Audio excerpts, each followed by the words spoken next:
गुरु प्यारी सात संगत जी, आप सभी को प्यार भरी राधा स्वामी जी। संगत जी, हमें अक्सर इस बात का विशेष ध्यान रखना चाहिए कि जब भी कोई सेवा पर जाना चाहता है तो हम उसे कभी भी सेवा पर जाने से ना रोकें। हम अगर घर वालों को सेवा पर जाने से रोकते हैं तो उनका भार भी हमें उठाना पड़ता है, क्योंकि गुरु घर से तो सेवा का हुक्म हो गया था। मालिक ने तो अपनी तरफ से हमें सेवा करने का हुक्म दे दिया था, लेकिन अगर हम उसे ठुकरा देते हैं तो इसमें कमी हमारी तरफ से है, गुरु की तरफ से कोई कमी नहीं। और अगर हम खुद भी सेवा पर नहीं जाते और अपने घर वालों में से भी किसी को सेवा पर जाने से रोकते हैं और उन्हें भी नहीं जाने देते तो उसका भार हमें चुकाना पड़ता है, क्योंकि गुरु घर की सेवा ऐसे ही किसी को नहीं मिल जाती। जिनकी बहुत अच्छे कर्म होते हैं, जिन्होंने कुछ ना कुछ कमाई की होती है, वह सतगुरु पर मालिक उसी को अभ्यास को सेवा करने का हुक्म देता है। सेवा का निमंत्रण उसके पास भेजता है।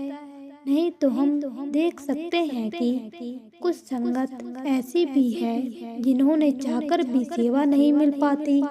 वे सेवा करने का अवसर ढूंढते रहते हैं, लेकिन किसी कारणवश उन्हें सेवा नहीं मिल पाती, क्योंकि गुरु घर की सेवा जिनके बहुत अच्छे भाग होते हैं उन्हीं को मिलती है। और यह बात वाणी में भी फरमाई गई है कि बिन कर्मों के सत्संग नहीं मिलता, बिना कर्मों के सेवा नहीं मिलती। जिस पर उस मालिक की दया होती है, जिससे वह अपने साथ मिलाना चाहते हैं, उसी को सेवा करने का अवसर मिलता है, उसी को वह साथ संगत जी करने की सोबत देता है। तो संगत जी, आप जी कहते हैं कि एक सत्संगी परिवार जो कि गाजियाबाद में रहते थे और वहाँ पर उनका कपड़ों का काफी अच्छा कारोबार था, लेकिन कुछ वर्ष पहले उनका कारोबार ठीक ठाक था और ना ही इतना बड़ा था, लेकिन फिर भी उस समय उन्हें किसी चीज की कोई कमी नहीं थी। उनका कारोबार अच्छा चलता था और वह उस सेवा का कोई भी अवसर नहीं छोड़ते थे। एक हफ्ते में गुरु घर की सेवा जरूर लगाते थे और उनका सेवा की तरफ ध्यान था। और उस समय उन्हें नाम की बख्शिश भी हो गई थी। उसके बाद उन्होंने रूहानियत की तरफ ध्यान देना शुरू कर दिया। वे सेवा पर जाने लगे थे। तो ऐसे ही धीरे धीरे उनका काम अच्छा चलने लगा। पहले उनकी वहाँ पर दुकान थी और उसके बाद उन्होंने अपनी दूसरी दुकान भी वहाँ पर खड़ी कर ली और ऐसे ही धीरे धीरे उनकी वहाँ पर 4 दुकानें हो गई। मालिक की उन पर बहुत कृपा हुई। तो संगत जी, जब इस दुनिया में हमारे पास हमारी जरूरत से ज़्यादा चीज़ें हमें मिल जाती हैं, हमारी जरूरत से ज़्यादा धन हमें मिल जाता है, तो हमारा ध्यान अपने आप ही रूहानियत से हट जाता है और हम इस संसार को मोह माया में पड़ जाते हैं, उसी में व्यस्त रहते हैं। तब हमारे पास मालिक के लिए समय नहीं निकाल पाते और हमारा ध्यान उस तरफ से हट जाता है। तो ऐसा ही उनके साथ भी हुआ। तो जब उनका कारोबार अच्छा चलने लगा तो जहाँ पर वह एक हफ्ते में एक सेवा लगाते थे, अब वह महीने में एक बार जाने लगे थे। जैसे जैसे उनका कारोबार बढ़ता गया, उनका ध्यान रूहानियत की तरफ से कम होता गया। तो एक समय ऐसा भी आया जब उन्होंने सेवा पर जाना ही बंद कर दिया। जब उनसे पूछा गया कि आप सेवा पर क्यों नहीं आते, उस समय यही जवाब मिला कि अब कारोबार से फुर्सत नहीं मिलती, काम ही इतना होता है कि जाकर भी सेवा के लिए समय नहीं निकल पाता। तो जब उन्होंने सेवा पर जाना बंद कर दिया तो उनके घर कुछ सत्संगी सेवादार सेवा के लिए कहने आए, हमारे सत्संग घर से सेवा जा रही है, आपके परिवार से भी किसी हमारे साथ चलना पड़ेगा क्योंकि सेवादारों की कमी हो गई है। तो आपको भी अपना नाम सेवा की सूची में लिखवाना होगा।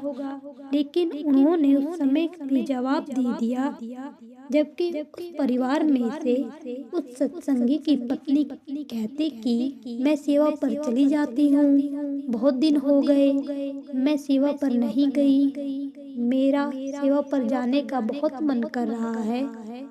लेकिन उस सत्संगी ने अपनी पत्नी को भी सेवा पर जाने से मना कर दिया, क्योंकि उन्हें अब अपनी दुकानों को भी देखना पड़ता था, तो किसी न किसी को दुकान पर बैठना पड़ता था।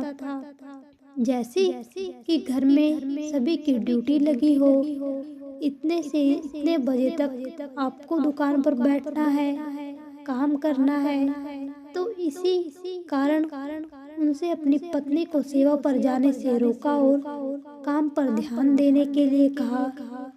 तो जब वह अपने पति के कहने पर सेवा पर नहीं गई तो उसे बहुत दुख लगा कि पहले मैं सेवा पर जाया करती थी, सत्संग के साथ सेवा करती थी और कितना आनंद आता था, लेकिन जब से इस काम में पड़ी हूँ तब से मुझे ना तो अपने लिए समय मिल पा रहा है और ना ही सेवा के लिए जा पाती हूँ। तो उसके अंदर रोज पैदा हो गया।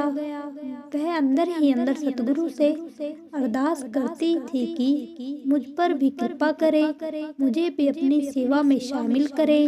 वह अपने पति से नाराज भी थी क्योंकि उसने उसको सेवा पर नहीं जाने दिया।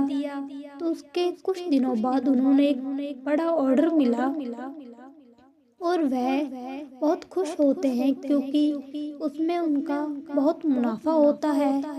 लेकिन ऐसा नहीं हो पाता क्योंकि जिन्होंने उन्हें ऑर्डर दिया होता है वह उनको कैंसिल कर देते हैं और किसी दूसरे डीलर को वह ऑर्डर देते हैं।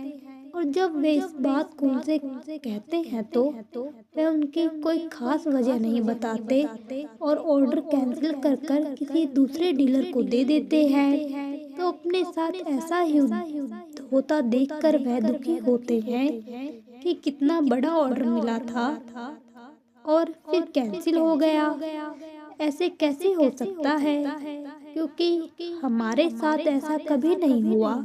लोग हम पर विश्वास करते हैं और विश्वास करके ही हमको ऑर्डर देते हैं और आज तक कभी भी कोई ऑर्डर कैंसिल नहीं हुआ। यह तो हमारे साथ पहली बार हुआ है। कितना बड़ा ऑर्डर मिला था और उसके अगले ही दिन में ऑर्डर कैंसिल कर दिया गया। तो साथ संगत जी व सत्संगी जिनकी दुकान होती है वह बहुत परेशान हो जाता है और दुखी होकर घर लौटता है। तो जब उसकी पत्नी उससे परेशान देखती है तो वह अपने पति के पास जाकर बैठ जाती है और उनके परेशान होने का कारण पूछती है। वह कहता है कि मुझे एक ऑर्डर मिला था और फिर वह कैंसिल हो गया और इसी बात की मुझे हैरानी हो रही है। और दूसरी बात यह है कि ऑर्डर कैंसिल कर मेरे साथ इस शहर में जो दूसरी दुकान है उनको दे दिया गया। उनकी पत्नी को सतगुरु का यह इशारा समझ में आ जाता है कि हमारे साथ ऐसा क्यों हुआ है और वह ये बात समझाती है कि कुछ दिन पहले मुझे सेवा का हुक्म हुआ था और उन्होंने मुझे सेवा पर जाने से मना कर दिया, लेकिन मेरे अंदर सेवा पर जाने की तड़फ थी, सेवा पर जाने की चाहत थी। तो शायद इसीलिए सतगुरु हमें इशारा दे रहे हैं कि भाई दुनिया के काम काजों में इतने भी मस्त ना हो जाओ कि रूहानियत को भूल जाओ। ठीक है कि हम दुनिया के कार विहार भी करने हैं, काम धंधे भी करने हैं, लेकिन हमें इतना भी व्यस्त नहीं होना कि हम गुरु के लिए समय ना निकाल पाए, अपने सतगुरु के लिए समय ना निकाल पाए। लेकिन सतगुरु ने हमें यह इशारा दिया है और वह अपने पति से कहती है कि आप पहले हफ्ते में एक बार सेवा लगाते थे और उसके बाद आप सेवा पर जाना बिल्कुल ही बंद कर दिया। जबकि आप जब सेवा पर जाते थे तब भी हमारा कारोबार अच्छा चलता था, हमें कभी भी किसी चीज की कमी नहीं हुई थी। सतगुरु ने कभी किसी चीज की कमी नहीं होने दी थी। लोग हमारे घर आकर हमें ऑर्डर दिया करते थे, लेकिन जब आपने सेवा पर जाना बिल्कुल ही बंद कर दिया तो वह भी इसीलिए क्योंकि आप बहुत काम में लग गए थे, आप काम में व्यस्त रहने लगे। तो जब आपके साथ ऐसा हुआ और फिर सतगुरु ने हमारे घर सेवादार के रूप में आकर हमें सेवा पर आने का निमंत्रण दिया, तो हमने वह भी ठुकरा दिया। तो इसीलिए हमारे साथ ही ऐसा हुआ है। सतगुरु हमें यह समझना चाहते हैं कि भाई हमें धन दौलत से इतना प्यार नहीं पाना चाहिए जो हमें हमारी सेवा ही छीन ले, जो हमें हमारे सत्संग से ही छीन ले। और जब ऐसा होने लग जाए तो हमें सावधान होना चाहिए, क्योंकि ये हमारा मन ही है जो हमारे साथ खेल रहा होता है, हमें दुनिया में उलझाने की कोशिश करता है। इसीलिए तो अक्सर सतगुरु फरमाते हैं कि भाई रोज भजन बंदगी में बैठा करो, ताकि आपको रोज उस मालिक की याद आए और आपके अंदर उसी की याद बनी रहे, ताकि आप उसे भूल ना सके। इसीलिए रोजाना भजन बंदगी करने के लिए बोला जाता है। और जो नाम की कमाई करते हैं उन्हें वह मालिक इस संसार में किसी चीज की कमी नहीं आने देता, फिर चाहे वे काम काज की हो, लेकिन मालिक उनके कार्य अपने आप संवार देता है। जैसे ही अक्सर फरमाया जाता है कि अगर हम नाम की कमाई करेंगे तो वह मालिक हमारा परमार्थ भी बन देगा और हमारा स्वार्थ भी बना देगा। तो संगत जी ऐसे ही एक साखी हरनाम सिंह जी की है, जिनकी कपड़े की दुकान थी, परंतु संतों की सेवा में इतना समय लग जाता है कि दुकान दिन में कभी 2-4 घंटे ही खुलती और कभी बिल्कुल बंद रहती। यह कथन बिल्कुल सत्य है कि जो सतगुरु का जिक्र करते हैं सतगुरु स्वयं उनकी फिक्र करते हैं। ऐसे ही संत हरनाम सिंह जी के साथ हुआ। आप चाहे दुकान थोड़े समय के लिए खोलते रहे, परंतु उसी समय में दिन भर की कमाई हो जाती थी। एक दिन तो आपके दुकान के आस पड़ोस वाले दुकानदार इकट्ठे होकर आपके पास आए और कहने लगे, हरनाम जी एक बात हमें बताइए कि क्या आप ग्राहकों को टाइम देकर आते हो? आप जिस समय दुकान आप खोलते हो ग्राहकों की लाइन लग जाती है और दूसरी तरफ हम सुबह से धूप बत्ती जलाकर ग्राहकों के इंतजार में बैठे रहते हैं। कौन सा ग्राहक दुकान के अंदर आएगा? परंतु आप तो दुकान का ताला खोलते ही हो कि ग्राहकों की लाइन लग जाती है और आप 2 घंटे में ही दिन भर की कमाई कर खुश हो जाते हो। संत हरनाम जी कहते हैं कि भाई साहब ना मैं ग्राहकों को बताकर आता हूँ और ना ही मेरे ग्राहक पक्के हैं। केवल इतना है कि जिस मालिक सतगुरु की मैं नौकरी करता हूँ वह मेरा बहुत ध्यान रखता है। मेरा मालिक इन ग्राहकों को स्वयं ही उस समय भेजता है जब मैं दुकान पर होता हूँ और मुझे अपनी सेवा के लिए समय देता है। तो संगत जी साखी से हमें ये प्रेरणा मिलती है कि जब हम मालिक की भजन बंदगी करने लग जाते हैं और उसकी सेवा को अहमियत देने लग जाते हैं तो फिर वह सतगुरु, वह मालिक हमारी फिक्र करने लग जाता है।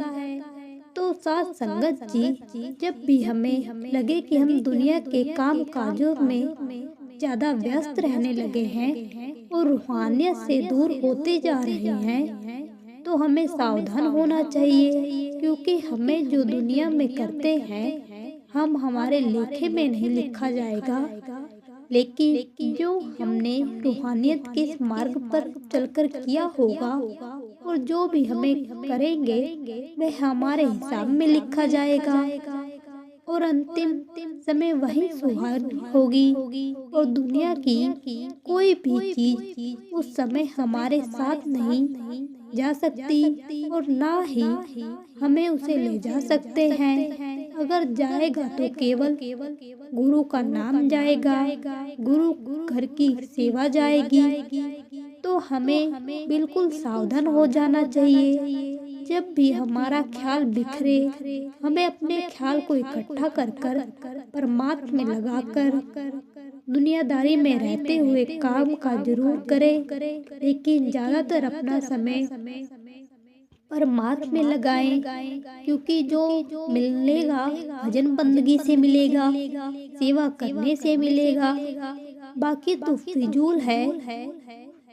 तो सोच विचार हमें करने चाहिए कि हमें दुनियादारी के काम काज व्यस्त होना है या परमात्मा को समय देना है, भजन बंदगी को समय देना है। तो आज की साखी सुनाने के बाद हम आपसे इजाज़त लेते हैं।